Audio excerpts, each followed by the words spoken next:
The acid rain section leading up to the gate fight has a single jump that can give difficulty depending on the choice of armor.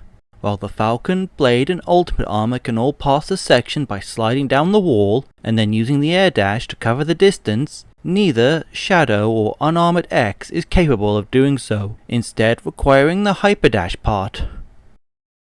Start by positioning X's hand so that the fingertip is on the horizontal thin line on the purple block before performing a dash jump to make it under the gap. Speedster gives slightly more room for error. Gate will start the fight by picking one of two attacks. He will either fire out an orb immediately that stops at X's position, which can be destroyed to fire out projectiles that are the only way to damage the boss.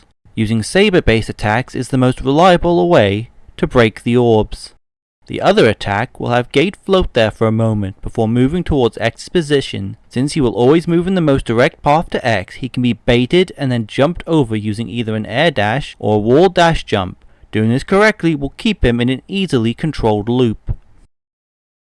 At 50% health, he adds a new attack where he creates a purple void that destroys platforms it hits. It adds a slight complication to the fight, though by standing close to the side of the platform in the direction you are going to move in before doing so will often cause the attack to hit nothing. If the loop is performed correctly, then the effects of the orb should never trigger, though in case they do, this is what each one does. The purple orb will summon nightmares that will move towards X, being a hassle for a short while or until destroyed. The green orb is the one you want to see, as it moves somewhat towards X after a short delay, making it the easiest to aim the explosion of. The orange orb shoots at X after a short delay and will continue to do so until it goes away. The blue orb will pull X slightly to its location. The effect is just strong enough to prevent X from wall jumping and can pull him off a platform.